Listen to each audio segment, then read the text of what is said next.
જ્ઞાનીબેન ઠાકોરે બંધારણ ખોટું બનાવ્યું છે। જ્ઞાનીબેન ઠાકોરે બંધારણ એ રાજકીય નેતાઓ માટે બનાવ્યું છે। આવા બધા આક્ષેપો ઘણા બધા લોકોના હોય છે। ત્યારે ગબ્બર ઠાકોર પણ કહી રહ્યા છે કે જ્ઞાનીબેન ઠાકોરે અથવા જો જે આ ઠાકોર સમાજના આગેવાનો છે એમણે જે બંધારણ બનાવ્યું છે, રાજકીય નેતાઓ તો જે પૈસા ભરી અને છૂટી જાય છે અથવા તો એમને દંડ ભરી દે છે, પરંતુ ગરીબ વ્યક્તિનું શું?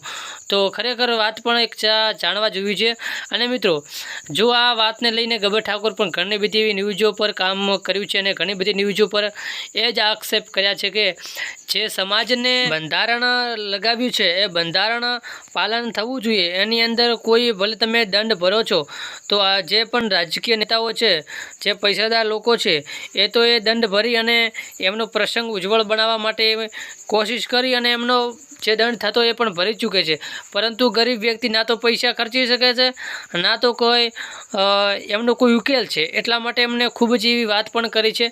તો મિત્રો, સાથે તમને એક પણ વાત કહી દઉં કે આપણા પેજને ઘણા બધા મિત્રો ફોલો કરે છે અને ઘણા બધા મિત્રો શેર પણ કરે છે। તો મિત્રો, મારે ખૂબ જ જરૂર છે ફોલોની, પણ એક ફોલો તમે કરી દેજો, જેથી કરીને મને પણ થોડોક સપોર્ટ મળી જાય। અને વાત કરીએ જ્ઞાનીબેનની, તો જ્ઞાનીબેન જે બંધારણ કર્યું છે એ માટે ખૂબ જ સારું છે।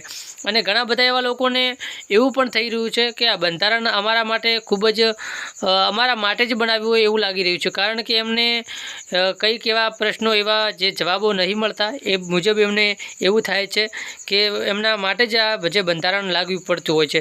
તો એવું નથી હોતું, કારણ કે બંધારણ આખા સમાજ માટે છે, સમાજનું સારું થાય એ માટે છે, સમાજના હિત માટે છે।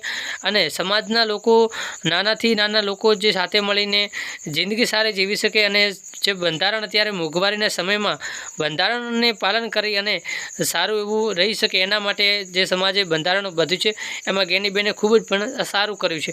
પરંતુ ઘણા બધા લોકોને એવું લાગી રહ્યું છે કે જ્ઞાનીબેને જે બંધારણ કર્યું છે આમાં એમને કોઈકને ખોટું લાગી રહ્યું છે। તો બંધારણ બધા જ પાલન કરો, બંધારણ સારું છે, જ્ઞાનીબેને કોઈ જ ખરાબ નહીં કર્યું અને બંધારણ બધા માટે સારું જ છે। તો આ બંધારણ માટે તમે શું કહેવા માગો છો?